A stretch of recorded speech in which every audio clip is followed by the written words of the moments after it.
하나님이 기뻐하심으로 기도로 하나님께 영광을 올리고 붙들림 받는 여러분의 심령 속에 하늘의 크신 역사와 성령의 증거가 함께 하시기를 축복합니다. 아멘. 말씀의 제목 같이 나눕니다. 최후가 아니라 최선을 선택하라. 최선을 선택하라. 아멘.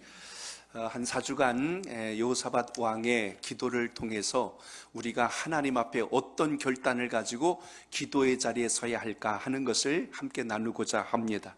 그래서 오늘 이제 첫 시간으로 여호사밧의 그 기도하는 자세, 그의 신앙을 한번 다시 우리가 되돌아보면서 우리는 무엇이 같고 무엇이 다른가, 믿음의 본질 안에서 우리가 거머쥐고 붙들어야 될 것이 무엇인가를 확신하고 기도하는 시간이 되시길 바랍니다. 19세기 러시아의 작가였던 고글리가 썼던 단편 소설 중에 외투라고 하는 소설이 있습니다. 1842년도에 썼던 오래된 소설입니다. 짧은 내용 속에 한 대목을 좀 인용하고자 합니다. 거기 그런 이야기가 나와요. 러시아의 수도였던 페체르부르크에 아카키 에비치라고 하는 한 노인이 있었습니다. 근데 이 노인이 사람들이 그에게 이렇게 물었대요. 당신의 평생 소원은 무엇입니까? 하고 이렇게 물었습니다. 당신의 평생 소원은 무엇입니까? 그랬더니 그 노인이 대답하기를, 내 인생의 목표는 아주 고급진 외투 하나를 갖는 것입니다 하고 이렇게 소원을 이야기했다고 해요. 그 고급진 외투 하나만 있으면 나는 소원이 없겠습니다. 그래서 인생의 목표를 달성하기 위하여 쓸 돈도 아끼고 먹을 것도 줄여가면서 돈을 모아가지고 결국 꿈에 그리던 그 외투 한 벌을 샀답니다. 그래서 그 외투를 사가지고 자기 평생에 소원한 걸 이뤘으니 얼마나 성공한 거예요. 그렇게 기뻐하고 흥분을 감추지 못하고 그 기대감에 이제 살아갈 걸 생각하고 있는데, 안타깝게도 그 외투를 사가지고 집으로 오다가 그만 강도를 만난 거예요. 근데 강도로 인하여서 그 고급 외투를 그만 빼앗기고 말았습니다. 이 노인이 엄청나게 상심하고 절망하고 낙심하게 돼요. 단순히 외투 한 벌 뺏긴 게 아니라 이 노인의 평생 소망, 평생 소원이 한순간에 송두리째 날아간 게 돼버렸기 때문에 그 허탈감과 그 절망은 이루 말할 수가 없는 겁니다. 그 충격에 의해서 집에 돌아가 시름시름 앓다가 결국은 죽게 되었더라라고 하는 그런 이야기가 기록된 걸 보았습니다. 문득 그런 생각을 하게 돼요. 여러분의 평생 소원은 무엇입니까? 내가 인생을 살며 이것만 있으면 된다. 그래서 좋은 집에 살고 싶고 뭐 좋은 거 어떤 것을 내가 얻고 싶고 이것만 되면 내가 평생 소원이 없겠어 하고 그렇게 거머쥐려고 했던 것, 혹시 그것이 우리의 평생 소원으로 살아가고 있다면, 그것이 아닌 것으로 인하여 우리가 혹시 낙심하고 불행하다고 생각한다면 과연 우리는 어떤 인생관을 갖고 사는 게 옳은가를 오늘 다시 한 번 더 여호사밧의 기도를 통해서 살펴볼 필요가 있다는 것입니다. 심리학자 에릭 프롬이 소유냐 존재냐라는 그런 책을 썼죠. 거기에서 이야기했던 가장 중요했던 부분이 있습니다. 우리가 이 땅을 살면서 소유에 만족하는 게 진짜 행복이 아니라 우리의 존재 자체로 인하여서 감사의 이유, 살아갈 이유를 찾을 때 비로소 인생의 본질과 참된 행복을 우리가 누리게 된다 하는 것을 보게 됩니다. 눈앞에 보여지는 것으로 안주하지 말고 하나님께서 주신 것으로 붙들 수 있는 그 힘이 오늘 여러분의 기도 속에 있기를 축복합니다. 오늘 여호사밧 왕이 왜 중요한가를 가만히 보면 그의 기도가 남과 달랐습니다. 굉장히 탁월한 면을 우리가 주목하게 되는데요, 오늘 그 점을 우리가 우리의 신앙의 무기로 잘 삼을 때 여러분이 주님 앞에 기도해야 될 이유, 또 하나님께 기도할 때 얻어낼 수 있는 힘, 오늘 이것이 여러분의 영적인 무기가 꼭 되시기를 바랍니다. 여호사밧 왕은 이 땅의 모든 것보다 가장 귀한 것을 하나님의 영광과 주님을 향하는 마음에서 답을 찾았기에 그 삶 속에서 그 과정을 걸을 때는 하나님께서 강력한 은혜를 부어주셨고 복된 인생이 되도록 역사해 주신 것을 보게 됩니다. 기원전 872년경 그의 나이가 35세 되었을 때 유다의 네 번째 왕으로 등극하게 됩니다. 그 아버지는 아사였고 그의 어머니는 아수바라고 하는 여인이었어요. 여호사밧이란 이름의 뜻을 보니까요, 하나님께서, 여호와께서 심판하신다라는 뜻을 가진 것이 여호사밧 왕의 이름의 뜻입니다. 그런데 여호사밧이 잘했던 것이 있다면 그의 아버지 아사왕 때 나라를 신앙으로 잘 다스렸던 것을 그대로 승계해서 그도 역시 나라를 잘 다스리는 좋은 왕으로 국정과 나라를 치리해 나갔던 것입니다. 그래서 그 결과로 하나님께서 복을 내려 주셨는데요, 많은 은혜를 받았을 뿐만 아니라 오늘 말씀에도 보면 부귀와 영광을 크게 하여서 모든 주변 나라들의 소문이 날 정도로 강한 민족으로 세워 주었더라. 그런데 운이 좋아서 잘 된 게 아니고 그가 단순히 아버지의 것을 받았다는 것으로 끝날 일이 아니라 그에게 있어서 우리가 주목해야 될 아주 중요한 대목이 있다는 것입니다. 그래서 오늘 5절에도 여러분 다시 한번 볼까요? 5절입니다. 시작. 그러므로 여호와께서 나라를 그 손에서 견고하게 하심에 유다 무리가 여호사밧에게 예물을 드렸으므로 그가 부귀와 영광을 크게 떨쳤더라. 아멘. 여호사밧이 그 나라의 정치도 경제도 군사도 모든 것을 안정 가운데 이루게 하니까 온 백성들이 태평성대를 누르고 왕의 선정을 통하여서 역사의 큰 성군이라고 칭송을 받는 이런 장면들을 보게 됩니다. 결국 여러분, 우리가 인생을 살아가면서 하나님께 붙들림 받는 인생을 살게 될 때 비로소 주시는 그 복과 은혜가 당대에 끝나는 것이 아니고 그 후대까지 이어져 간다는 것을 살피면서 그 믿음이 여러분 속에 살아있기를 바랍니다. 그래서 여호사밧은 과연 어떤 사람이었는가, 어떤 왕이었는가를 먼저 봅니다. 그는 여러분 하나님과 늘 함께 했다는 것을 기억하시기 바랍니다. 한번 따라합니다. 하나님과 함께 했습니다. 오늘 본문 우리가 읽은 것 중에서 여러분 3절을 한 번 더 읽겠습니다. 3절 시작. 여호와께서 여호사밧과 함께 하셨으니 이는 그가 그의 조상 다윗의 처음 길로 행하여 바알들에게 구하지 아니하고. 아멘. 3절에 보면 그의 인생관, 그의 신앙관, 그의 가치관을 어디다 두고 있는지 3절에서 우리가 발견할 수 있습니다. 여호와께서 여호사밧과 함께 하셨으니 라고 이렇게 되어 있어요. 오늘 여러분이 기도하고 신앙생활을 하며 이 땅의 모든 삶을 영위해 나갈 때 하나님과 함께 한다는 분명한 그 기준이 흔들리지 않기를 바랍니다. 여호사밧이 축복의 사람이 된 것은 바로 이 한 구절에서 우리가 그 답을 찾을 수 있는데요, 하나님이 함께 하셨기 때문이다 라는 것을 보게 됩니다. 하이 목사님, 하나님과 함께 하지 않는 사람이 어디 있어요? 그래요. 근데요, 신앙하는 모습을 보면 하나님을 아는 자가 있고 하나님의 말씀을 믿고 순종하는 자가 있습니다. 아는데 함께 한다고 착각하면 안 되죠. 지식으로 아는 것과 인격적으로 주님을 체험하고 함께 동행하는 것은 너무나 다르다는 것입니다.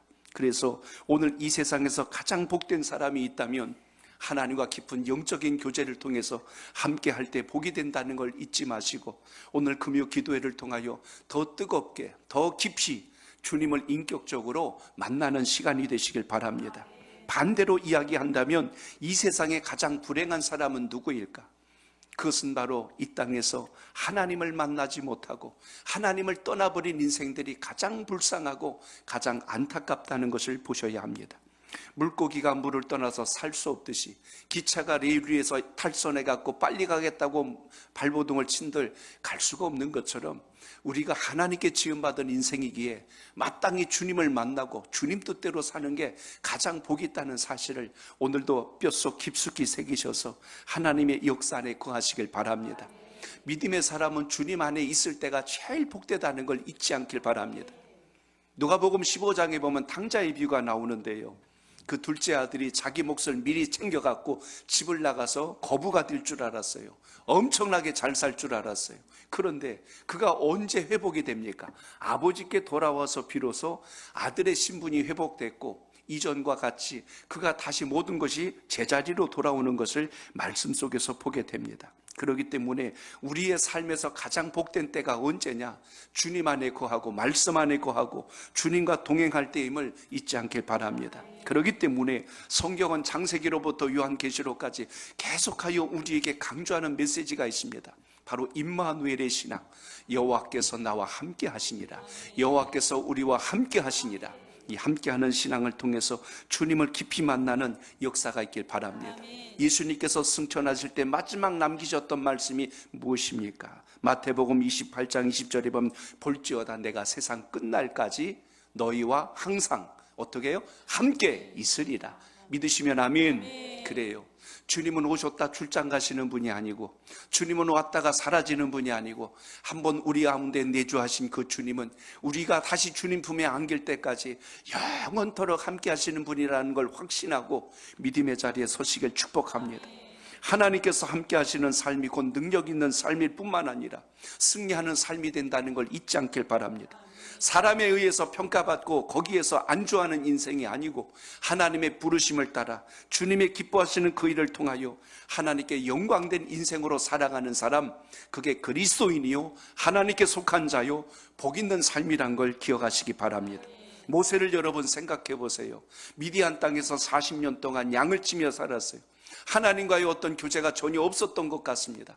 마치 하나님이 모세를 버린 것처럼 보여요. 그런데 80세 되던 그 해에 하나님께서 모세를 부르십니다. 내가 너와 함께 할 것이고 너를 통하여 내 민족을 이끌어낼 것입니다. 40년 동안 사라졌다 나타나신 게 아니라 하나님께서 모세를 통하여 일하실 때를 준비하고 계셨던 거지 사라진 게 아니었거든요. 그래서 모세를 마침내 부르시고 그에게 하늘의 권능을 입혀주신 후에 애굽의 열장을 내리고 바로 왕의 손끝에서 하나님의 백성들을 이끌어내신 것을 보면 모세가 행한 것이 아니라 모세는 하나님의 역사를 대행하며 이뤘다는 걸 보면서 오늘 이 시간에 여러분을 기도하게 하신 하나님, 그 권능의 하나님으로 인하여 이기는 신앙이 되시길 축복합니다. 성경은 이와 같은 말씀이 무궁무진하게 성경에 펼쳐져 있어요. 여호수아서 1장 7절로 9절에 보시면 거기 이런 말씀이 나옵니다. 우리 세 절을 한번 잘 읽어보세요. 시작. 오직 강하고 극히 담대하여 나의 종 모세가 내게 명령한 그 율법을 다 지켜 행하고 우러나 좌로나 치우치지 말라. 그리하면 어디로 가든지 형통하리니 이 율법책을 내 입에서 떠나지 말게 하며 주야로 그것을 묵상하여 그 안에 기록된 대로 다 지켜 행하라. 그리하면 내 길이 평탄하게 될 것이며 내가 형통하리라. 내가 내게 명령한 것이 아니냐. 강하고 담대하라. 두려워하지 말며 놀라지 말라. 내가 어디로 가든지 내 하나님 여호와가 너와 함께 하시느니라 하시니라. 아멘. 말씀은 여러 모양으로 묘사했지만 핵심은 하나였어요. 너는 강하고 담대하라. 이유가 뭐다? 내가 너와 함께 하기 때문이다. 너가 어떤 곳을 가든지 내가 그곳에서 역사한다. 결국 여러분, 환경 때문에 우리가 무너지고 망하는 게 아니고 주님의 말씀을 듣고 순종하고 가느냐, 내 생각을 고집하고 가느냐에 차이가 있다는 것을 말씀은 정확하게 우리에게 비춰줍니다. 그런데 우리는 잘못 알고 있다니까요. 내가 신앙생활 하는데 왜 나에게 힘든 일만 생겨요? 왜 어려운 일만 있어요? 그럴 게 아니라니까요. 주님께서 어디를 가든지 내가 너를 통하여 일하시겠다고 한 사실을 확고하게 붙든다면 고난도 시련도 역경도 결코 우리를 넘어뜨리는 것이 아니라 그 위에서 역사하시는 하나님의 큰 계획과 그림을 볼 수 있는 은혜가 있기를 바랍니다. 그래서 하나님의 백성들을 통하여 하나님께서 일하신다는 걸 확고히 믿었던 사람들이 누굽니까? 여호사밧 왕과 같이 하나님이 함께 하신다는 걸 믿을 때에 하나님의 뜻을 비로소 발견하게 되므로 오늘 말씀처럼 3절에 기록된 말씀 그대로 본다면 여호사밧과 함께 하셨으니라고 하는 것처럼 여러분의 신앙과 믿음 속에도 이 역사가 있기를 바랍니다. 아멘. 그래서 오늘 여기 4절 보세요. 4절입니다. 시작. 오직 그의 아버지 하나님께 구하며 그의 계명을 행하고 이스라엘의 행위를 따르지 아니하였습니다. 아멘.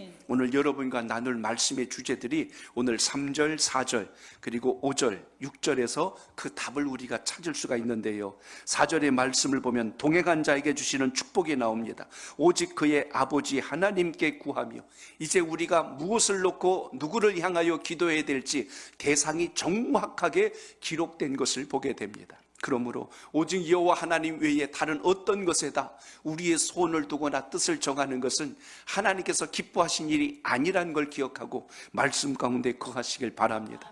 그래서 결론처럼 말씀한 게 뭐냐면 6절의 말씀이에요. 자, 6절도 읽어봅니다. 시작. 그가 전심으로 여호와의 길을 걸어 산당들과 아세라 목상들도 유다에서 제거하였더라. 아멘. 여러분 마음속에, 여러분의 삶 속에 하나님이 아닌 것을 품거나 호기심을 갖거나 그걸 두는 일이 없기를 바랍니다. 두 신을 내 안에다 이렇게 담아놓고서 아무나 복 주는 게 내 신이다 이런 논리로 가서는 결코 그건 바른 신앙관이 아니죠. 그러므로 여호사밧이 한결같이 여호와 하나님 한 분만을 바라보고 믿음으로 살았다면 우리가 어떤 인생관, 어떤 신앙관을 갖고 사는 것이 옳은가를 우리가 여기서 답을 찾습니다. 특히 18장으로 넘어가면 오늘 이 여호사밧이 당시 북이스라엘의 왕이었던 아합을 만나는 장면이 나옵니다. 그런데 안타깝게도 아합은 하나님을 경외하거나 하나님을 섬기는 왕이 아니었어요. 그런데 아합이 오늘 여호사밧과 동맹을 맺고 한 팀이 되어서 대적들을 막아내고자 그렇게 생각을 가졌던 겁니다. 아합이 이렇게 일을 진행하자 오늘 여호사밧이 어떻게 행동한가를 여러분 잘 보셔야 합니다. 여호사밧이 그러니까 그거 좋은 생각입니다 하고 덥석 손을 잡지 않았어요. 오늘 여호사밧은 항상 어떤 일을 결정할 때 먼저 마음속에 품은 것을 아주 자연스럽게 드러냈는데요. 18장 4절에 보면 그것이 북이스라엘 아합과 함께 동맹을 맺으려고 할 때 오늘 여호사밧의 행동을 잘 보시기 바랍니다. 자, 4절 역대하 18장 4절입니다. 시작. 여호사밧이 또 이스라엘 왕에게 이르되 청하건대 먼저 여호와의 말씀이 어떠하신지 오늘 물어보소서 하더라. 아멘. 이게 믿음 있는 사람의 모습 아니겠습니까? 어떤 일을 결정할 때 내 생각과 감정으로 저질러 놓고 주님 일이 이 지경까지 왔지만 주님께서 여기서부터 해결해 주소서 이게 아니라 오늘 어떻게 먼저라고 돼 있잖아요. 여러분의 인생에서 하나님께서 영순위가 되시길 바랍니다. 나 영순위, 하나님 삼순위. 그러니 어떤 일이 생기겠어요? 하나님이 복을 주실 때 믿는 자 영순위, 삼순위 둔 자에겐 더 복을 멀리 떨어뜨릴 수밖에 없는 것을 우리가 보게 됩니다. 오늘 이 시간 여러분 항상 우리의 삶의 근본이 먼저 여호와의 말씀이 어떠하신지 물어본 것처럼 이 시간도 여러분의 기도하고 간구할 때 하나님이 여러분의 가야 할 방향과 인생의 결정이 순적한 열매로 맺음을 잊지 않길 바랍니다. 아합은 그때 당시 소위 선지자라 하는 자들이 400이 넘었어요. 그런데 그들을 불러놓고 그들이 다 똑같이 한 목소리로 아합 왕이 결정하는 것이 다 옳다고 이야기를 합니다. 근데 여호사밧은 그것으로 만족하지 않죠. 이곳에 다른 선지자가 없습니까?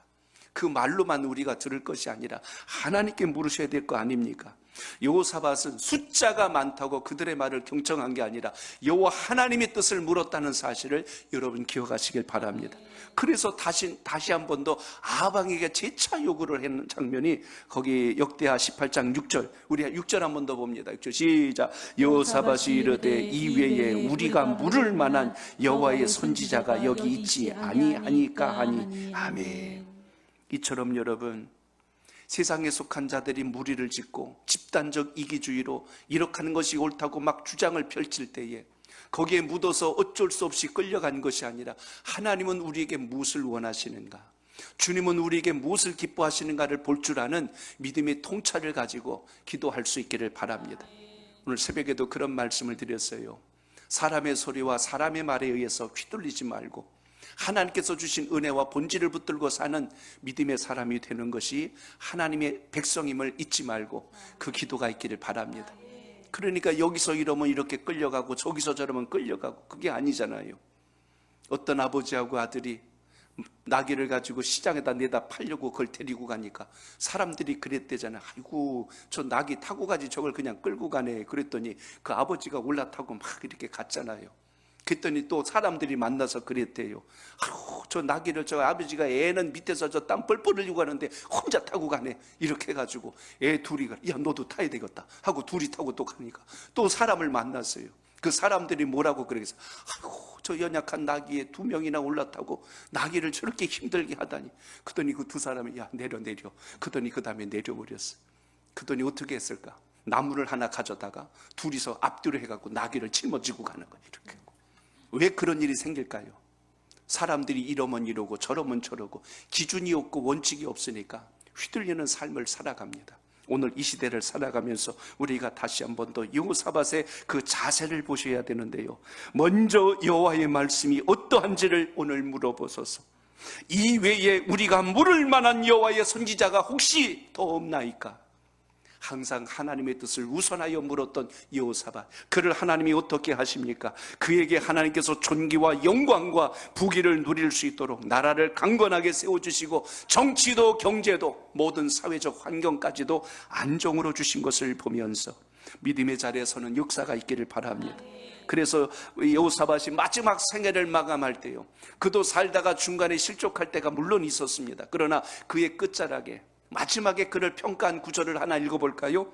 역대하 20장 32절 우리 읽어봅니다. 시작. 여호사밧이 그의 아버지 아사의 길로 행하여 돌이켜 떠나지 아니하시고 여호와 보시기에 정직하게 행하였으나. 아멘. 거기에 보면 하나님 보시기에 정직하게 행하였다고 기록한 것을 보면 우리의 신앙의 가장 첫째 되는 원칙이 있다면 오늘도 내 생각과 감정만 가지고 엎드리지 말고 하나님께서 주시는 능력을 잘 붙들어서 하나님 뜻에 합당한 신앙의 자리에서는 여러분의 믿음 되시길 축복합니다.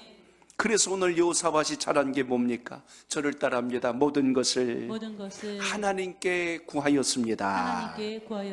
오늘 4절을 다시 읽어보겠습니다. 4절입니다. 시작.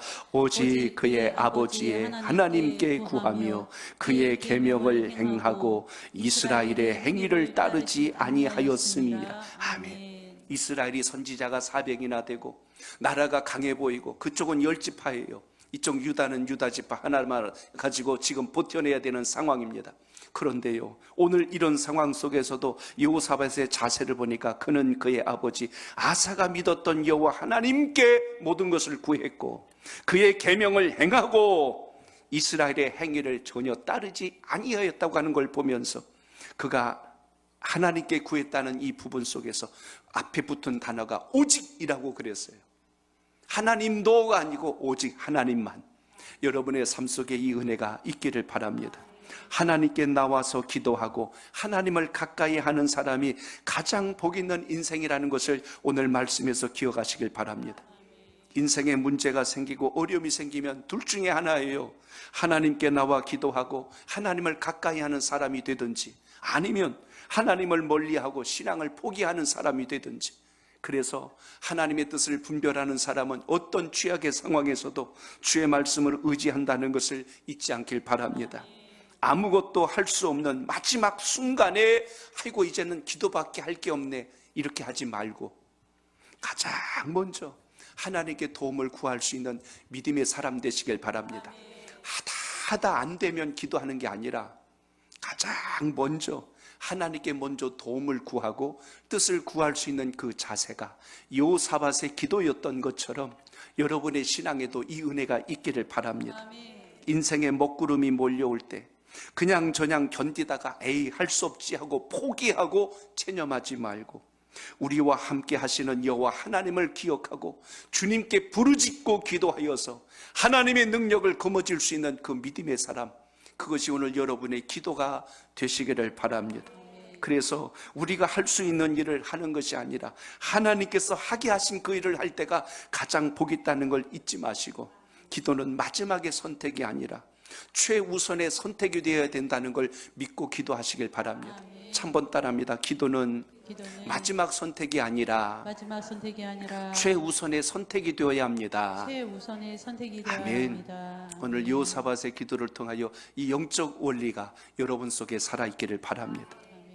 어느 날 엄청난 규모의 군대와 무리가 여호사밧과 그의 군대를 에워싸고 집결하는 이야기가 오늘 17장 이야기입니다. 그렇게 모여든 그들로 인하여서 지금 여호사밧에게 어려움이 생기는 이야기가 이제 펼쳐지는데요, 당시에 세 나라가 연합국을 이룹니다. 모압, 암몬, 그리고 또 하나가 마온 족속들이 세 지역의 군대를 동원하여서 지금 유다를 완전히 에워싸는 일이 생깁니다. 이 정도 상황이 되자 여호사밧도 사실은 가슴이 철렁 내려, 흔히 말하면 1대 3대 1로 싸우는 거예요. 1대 1로 하기도 지금 버거울 판국인데 3대 1로 해야 되니까 여호사밧이 뜨끔하고 지금 두려운 마음이 밀려옵니다. 그걸 잘 표현해 준 말씀이 어디 나오냐면 역대하 20장 3절로 4절. 자, 거기 세 3개국이 지금 군대로 연합하여 대적할 때 여호사밧의 모습을 한번 보시기 바랍니다. 20장 3절로 4절 시작. 여호사밧이 두려워하여 여호와께로 낯을 향하여 간구하고 온 유다 백성에게 금식하라 공포하며 유다 사람 계속이요 4절 유다 사람이 여호와께 도우심을 구하려 하여 유다 모든 성읍에서 모여와서 여호와께 간구하더라. 아멘. 여호사밧은 인생의 위기가 왔을 때 여기 보면 두려워하여 그랬어요. 인생은 누구나 어려움이면 다 두렵습니다. 걱정이 생기고 어떻게 보면 좌절할 만한 위기에 떨어질 수 있습니다. 그런데 그때 여호사밧이 누굴 찾아가서 조언을 구하거나 도움을 요청한 것이 아니라 여호와께로 낯을 향하여 간구하고 라고 된 것을 보면 오늘 17장에서 말씀한 것처럼 그가 인생의 우선순위를 하나님께 두었다는 것을 우리가 이 대목에서도 살펴볼 수가 있습니다. 온 백성들에게 금식을 선포하고 하나님의 도우심을 구하며 성읍에 모여들어서 하나님께 기도를 드렸대요. 금식하고 기도하고 간구하고 오늘 이것이 믿음 있는 자의 자세라는 걸 기억하셔서 오늘도 주님을 깊이 만나시길 바랍니다. 아멘. 여호사밧은 철저하게 하나님 중심적인 삶, 하나님 중심적인 그의 신앙관을 우리가 이 부분에서 봅니다. 그렇기 때문에 한결같은 마음과 중심을 가지고 주님을 향할 때 하나님의 일하심을 경험하는 믿음의 사람이 오늘 이 시간 기도하는 여러분의 간구가 되시길 바랍니다. 아멘. 그래서 20장에서 제가 중요한 구절 하나를 다시 발견했는데요. 자, 12절입니다. 역대하 20장 12절. 여기서 여러분 한 단어를 보겠습니다. 같이 읽습니다. 시작. 우리 하나님이여 그들을 징벌하지 아니하시나이까. 우리를 치러 오는 이 큰 무리를 우리가 대적할 능력이 없고 어떻게 할 줄도 알지 못하옵고 오직 주만 바라보나이다 하고 아멘. 저를 따라합니다. 오직 주만 바라보나이다. 주만 바라보나이다. 여호사밧의 기도가 여기에서 열쇠를 찾으셔야 됩니다. 우리 하나님이요 그들을 징벌하지 아니하시나이까. 이걸 지금으로 바꿔볼까요? 하나님 저의 문제를 지금 돌아보지 아니하시나이까. 주님 저에게 지금 이 절박한 기도가 있지 아니하나이까. 이 모든 것들을 주님 제가 능히 감당할 길이 없사오니 주님께서 이 모든 것을 헤아려 주셔서 오직 저는 주만 바라보오니 하나님께서 해결하여 주시옵소서. 나는 전적으로 무능하지만 하나님이 개입하시면 반드시 이 문제가 해결될 줄로 믿습니다. 이게 신앙이고 믿음이라니까요. 내가 할 수 있는 힘이 있다고 조금이라도 생각하면 뭘 안 해요? 기도 안 합니다.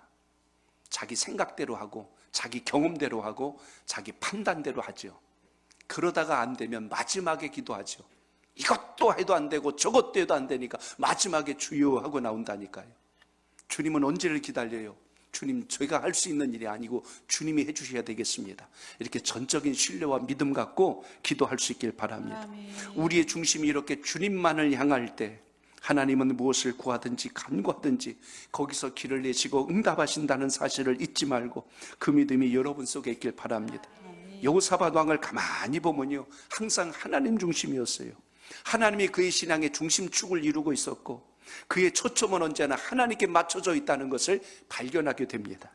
그렇기 때문에 우리의 삶의 중심이 주님께 향하지 않으면 어떤 일이 생깁니까? 두 마음을 품게 되고 의심하게 되고 불순종하게 되고 결국은 변질돼 버리는 것을 우리가 보게 됩니다. 인생도 초점도 중심도 기준점을 잃어버리면 다 무너질 수밖에 없다는 것을 우리가 인생을 살며 발견하게 됩니다. 오늘 여러분의 영적 초점이 오직 주님께만 맞춰져서 기도하는 시간이 되시길 축복합니다. 그러므로 이제 우리는 6절을 통하여 또 하나 중요한 사실을 발견합니다. 저를 따라합니다. 전심으로 하나님의 말씀을 순종했습니다. 하나님의 말씀을 순종했습니다. 아멘. 여기 6절에 보니까 뭐라고 그랬어요? 그가 전심으로라고 나와요.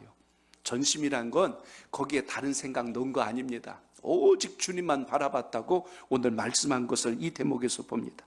여호와의 길을 걸었고 산당들과 아사라 목상들도 유다에서 제거하였더라라는 것은 하나님이 기뻐하지 않는 것은 어떤 것이라도 그 속에 두지 않았다고 선언한 걸 보셔야 합니다.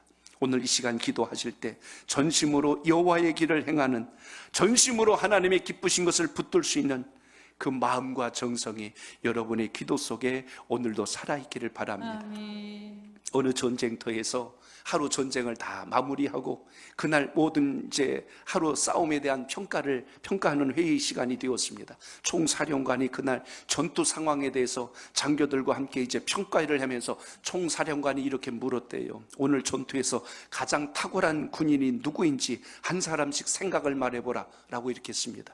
그랬더니 어느 장교가 이렇게 대답을 했대요. 네, 사령관님, 오늘 전투에서 가장 탁월한 군인은 용감하게 싸우다가 전사한 군인들입니다. 또 다른 장교가 이렇게 이야기했대요. 목숨을 아끼지 않고 적진 속에서 돌파한 군인들입니다. 저마다 이렇게 의견들을 제시합니다. 이때 어느 한 장교가 이렇게 대답을 했대요. 사령관님, 모두가 다 훌륭하지만 총사령관님께서 퇴각 나팔 소리를 듣고 순종한 바로 그 군인들이 저는 가장 탁월한 그리고 가장 잘한 군인들이라고 저는 생각합니다 하고 이렇게 이야기합니다. 거기에 골자는요, 지휘관의 명령에 순종한 군인들이 가장 고귀한 가장 신실한 군인이었다고 이렇게 최종 평가를 내립니다. 무슨 이야기 같습니까? 신앙생활 할 때 주님 제가 하겠습니다, 이렇게 하겠습니다, 물론 좋아요. 그런데 진짜 신앙생활 잘하는 것은 하나님 말씀에 대한 철저한 순종을 가지고 믿음의 자리에 섰을 때가 복이 있다는 것을 잊지 않길 바랍니다. 아멘. 하나님 앞에 가장 탁월한 성도는 오늘 여호사밧처럼 하나님의 말씀에 순종하고 하나님 말씀을 우선하고 주의 뜻을 가장 최우선에 서겠다는 그 자세로부터 복의 문이 열린다는 걸 잊지 않길 바랍니다. 아멘. 누가복음 4장 5장에 보시면 거기 베드로, 요한, 야고보 물고기 잡는 이야기가 나옵니다. 갈릴리 호수에 밤새도록 고기를 잡기 위하여 그물을 내렸지만 빈 그물을 거뒀잖아요. 그때 해변에 있던 주님께서 배를 이리로 가져오라. 주님이 그 배에 다시 오르시고 다시 저 깊은 곳으로 가자. 그 제자들이 그들이 주님의 말씀을 듣고 깊은 곳으로 갑니다. 주님이 말씀합니다. 저 깊은 데다 그물을 좀 내려봐라. 그때 베드로가 유명한 고백을 남기지 않습니까? 우리가 밤이 새도록 고기를 잡기 위하여 그물을 내렸는데 하나도 잡지 못하였지만 말씀을 의지하여 우리가 한 번 더 그물을 내리겠나이다. 무슨 이야기죠? 말씀을 의지하여.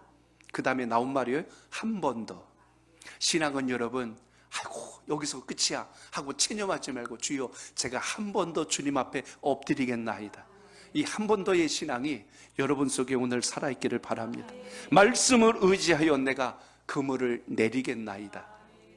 나는 고기 잡는 데 선수요, 어디에 고기가 제일 많이 있는지 잘 아는 사람이요, 하루 일과 중에 하루 일정 속에서 어느 시간대가 고기가 제일 많이 잡힌지 아는 나도 주님께서 하라신 말씀에 내 경험과 내 상식과 내가 알고 있는 지식을 우선하지 않고 주님 말씀에 순종하였을 때, 그때 비로소 그물이 찢어질 정도로 고기가 잡히는 역사가 일어났던 것처럼 나보다 더 나은 것을 아시는 주님께서 여러분에게 길을 제시할 때 순종할 수 있는 그 믿음이 삶 속에 있기를 축복합니다. 그러므로 오늘 저는 이 역대하 20장 12절에 있는 이 말씀을 다시 한번 여러분과 함께 나누면서 오늘 기도의 자리로 들어가고자 합니다. 자, 12절 다시 한 번 더 읽어봅니다. 시작. 우리 하나님이여 그들을 징벌하지 아니하시나이까. 우리를 치러 오는 이 큰 무리를 우리가 대적할 능력이 없고 어떻게 할 줄도 알지 못하옵고 오직 주만 바라보나이다. 아멘. 이 믿음의 자세를 가지고 여러분 기도할 수 있기를 바랍니다. 내 인생에 괴로운 시간이 왔을 때, 절망적인 때를 만났을 때, 끔찍한 불행이 내 눈앞에 왔을지라도 우리가 입을 열어 기도할 때마다 주님, 내 앞에 놓여있는 이 수많은 어려움과 아픔과 상함을 주님 보고 계시지 않습니까? 이걸 이대로 두시면 아니 되지 않습니까? 그러하오니 주님, 저는 감당할 길이 없사오나 주님께서 역사하신다면 능히 이룰 줄로 믿사오니 저는 오직 주만 바라보겠습니다. 여호사밧의 기도하는 자세로 여러분 기도하셔서 주님을 깊이 만나는 은혜가 있기를 축복합니다. 젊었을 때는 남편의 목소리가 커서 아내 보고 이래라 저래라 할 수 있어요. 근데 나이 지긋이 들고 나면요, 때로는 아내 목소리가 커질 때도 있어요. 우리 몸의 혀하고 이빨이 그랬다지 않습니까? 이빨이 혀보고 이 힘도 없고 이제 뼈도 없는 것이 감히 까분다고 막 그랬는데 혀가 그랬다고 하잖아요. 이 다음에 두고 보자고, 이 다음에 두고 보자고. 그래서 80이 넘고 90이 되니까 이는 어디 갔는지 찾아볼 수는 없고 혀가 끝까지 살아남았다고 하잖아요. 지금 내가 힘 있다고 자랑할 게 아니고 주님 은혜로 늘 겸손과 감사함으로 나갈 수 있기를 축복합니다. 아까 제 딸에게 제가 이야기를 했더니 아빠 그런 거 좀 하지 마 그래요. 근데 할래요. 60대, 70대, 80대, 90대 된 어르신들이 응급실에 실려왔대요. 근데 왜 실려왔나 봤더니 맞아서 왔대. 누구한테 맞았냐니까 마누라한테 맞았대. 60대는 왜 맞았냐고 물어봤더니 통장에 얼마 있냐고 물어봤다가 왜 그걸 보려고 하냐고 맞았대. 70대에 있는 그 노인이 그랬대요. 뭐라고 이야기했냐면 좀 밥 좀 줘 하고 이야기했더니 손발은 뒀다 뭐 하냐고 맞았대.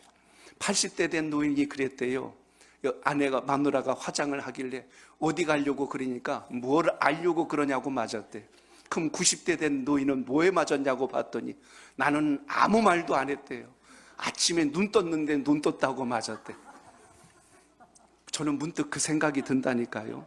오늘 여러분 기도하러 나오셨는데 어떤 분들은 그래요. 아이, 이 다음에 기도할게요. 이 다음에 기도할게요. 자꾸 미루다 보니까 기도할 때를 놓쳐버려요. 하나님이 주신 그때가 가장 복된 때인 걸 기억하시기 바랍니다.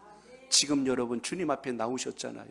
그러면 이왕 나오셨으면 주님 만나시고 은혜 입고 달라지고 변화되어야지. 뭐 오늘 응답 못 받으면 이 다음에 받지 뭐. 이 다음에 가진 시간을 누가 장담하고 누가 보증해요? 하나님이 주셔야지. 그렇기 때문에 오늘 차일피일 미루지 말고 하나님 주신 기회에 잘 붙들어서 승리하는 기도가 여러분의 간구 속에 있기를 축복합니다.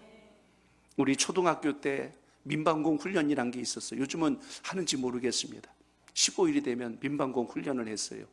학교에서 그냥 단체로 그 시간 딱 되면 오후 2시 되면 책상 밑으로 들어가야 되고 복도 한쪽 끝에 나란히 앉아야 돼요. 그날이 참 좋았어요. 공부를 안 하니까. 좋다고 키득거리고 장난하고 그럼 선생님이 몽둥이 가지고 이놈을 짓게 하고 막 이제 또 혼을 내요. 근데 여러분 이게 민방공 훈련 연습이니까 그렇지 실전이라고 생각해 보세요. 거기서 웃음이 나오고 거기서 장난질이 되냔 말이에요. 포탄이 떨어지고 뭐 건물이 흔들리고 죽기 일보 직전인데 히히히 그게 되냔 말이에요. 여러분 우리의 기도가 어떠해야 될까를 잘 생각해 보세요. 기도 연습하러 나오신 게 아니라 여러분의 절박한 문제가 해결받기 위해서 하나님 앞에 붙들림 받는 기도가 되시길 바랍니다. 누군 기도하다 응답받았다고 하는데 나는 구경만 하고 있고, 누군 기도하다가 문제가 해결됐다고 하는데 왜 하나님은 저 집만 역사하고 나한테는 이 안 일어날까? 그것도 전혀 느끼지 못하고 간다면 이거 조금 고민해 봐야 될 문제 아닙니까?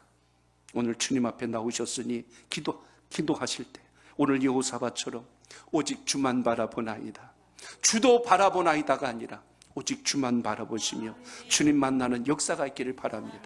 어느 글을 읽다 보니까 그런 글이 있어요. 거울은 앞에 두어야 하고 등받이는 뒤에 두어야 맞다는 겁니다. 잘못은 앞에서 말해야 되고 칭찬은 뒤에서 할 때 훨씬 더 가치가 있다고 해요. 저는 이걸 기도로 바꿔보고 싶습니다. 기도는 주님 앞에서 해야 응답을 받습니다. 은혜는 말씀을 사모하는 자에게 임한다는 것을 잊지 않길 바랍니다. 또 그 글 보니까 그렇게 이야기해요. 주먹을 앞세우면 친구가 사라지고 미소를 앞세우면 원수가 사라지고 미소를 앞세우면 원수가 사라지고 그 다음에 미움을 앞세우면 상대편의 장점이 사라지고 사랑을 앞세우면 상대편의 단점이 사라진다 그랬습니다. 저는 이걸 또 기도로 바꾸고 싶습니다. 여러분 삶 속에 기도를 앞세우면 여러분 가운데 모든 문제가 치료되고 해결될 줄로 믿습니다. 오늘 그래서 이 시간 주님을 우선순위에 두시고 주님과 동행하시며 오직 주만 바라보고 전심으로 기도하여 하나님을 꼭 만나시고 인격적인 체험을 하셔서 여러분의 삶에 놀라운 변화가 시작되는 기적의 시간이 되시기를 주의 이름으로 축복합니다.